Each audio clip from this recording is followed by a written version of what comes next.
Le silence, face au poids des chiffres.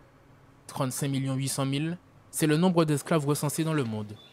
Audio guide sur les oreilles, les visiteurs découvrent l'exposition permanente du Memorial Act. Le temps de la visite, ils ne quittent pas des yeux les œuvres qui ornent les murs de ce temple de la mémoire de l'esclavage. Comme eux, Anne-Lise déambule dans les différentes salles du site. La visite de ce musée, ça permet à chaque personne qui habite en Guadeloupe ou qui sont nées en Guadeloupe de comprendre d'où la personne vient.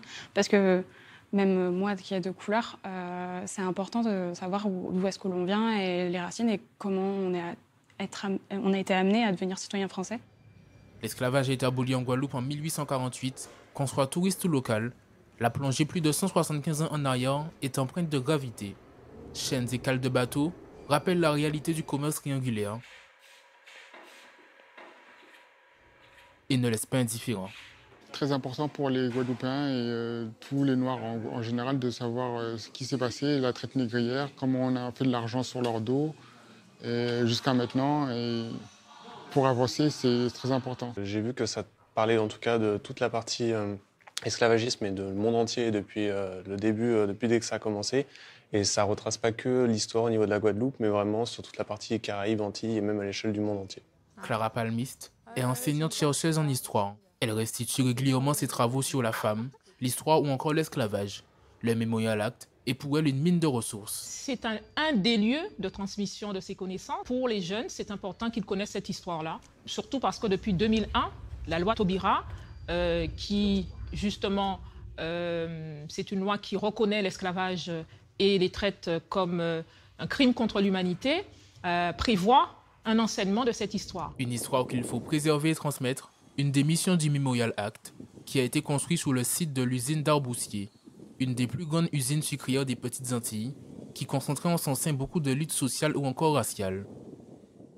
L'usine d'Arboussier a une histoire ancrée dans Pointe-à-Pitre, mais également dans la Guadeloupe, et qui rappelle les luttes des ouvriers, qui rappelle aussi toutes ces transformations qui ont lieu à Pointe-à-Pitre tout au long du 19e et également le 20e siècle.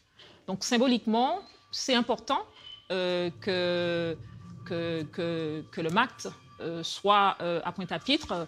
En plus, de par sa position géographique, ça permet à davantage de visiteurs de pouvoir avoir accès à ce lieu.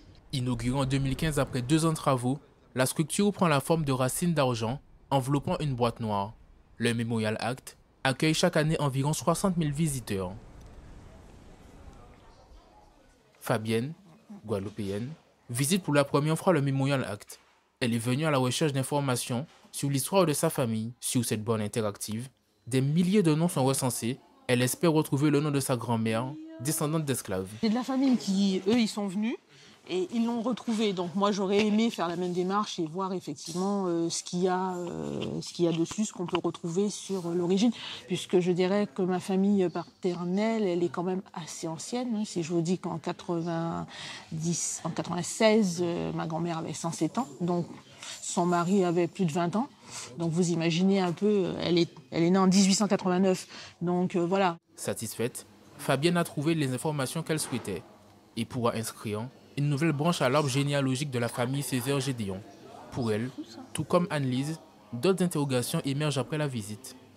Je ne m'attendais pas effectivement qu'on parle de l'esclavage et des répercussions dans l'installation du peuple noir sur le continent américain.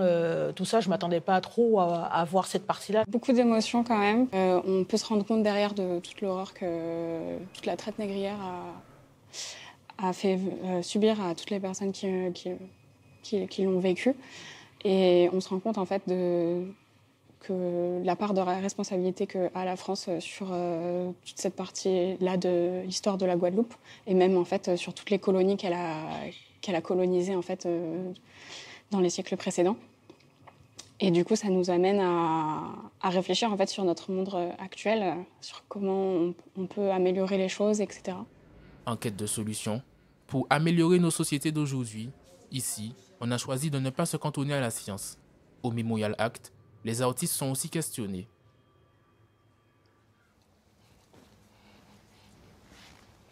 Cette année, le Memorial Act accueille en résidence l'artiste peintre guadeloupéen Ronald Cyril alias B-Bird. Avec son père guadeloupéen et sa mère dominicaise, il se définit comme un véritable Caribéen à travers ses toiles, ses couleurs et nombreux symboles. Il s'interroge et questionne le visiteur sur la nature de l'homme, la société ou encore la spiritualité. Pour lui, le souvenir de l'esclavage reste primordial. Il ne s'agit pas uniquement de l'histoire des Noirs ou l'histoire des hommes mis en esclavage, mais vraiment de l'histoire de l'humanité. Donc, il est important qu'on le comprenne tous, qu'on découvre toute cette histoire afin de ne pas reproduire ce genre de choses inhumaines.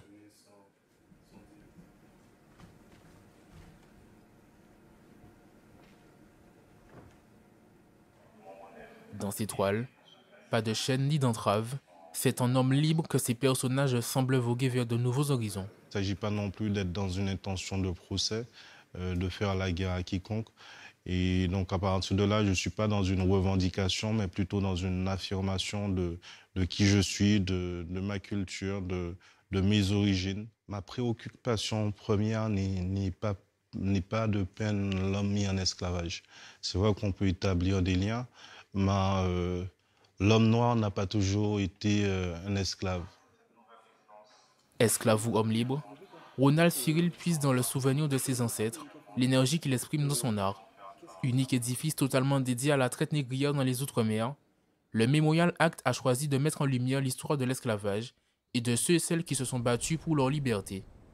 Aujourd'hui, il est important de s'imprégner de l'histoire, de se l'approprier, mais surtout de s'en souvenir.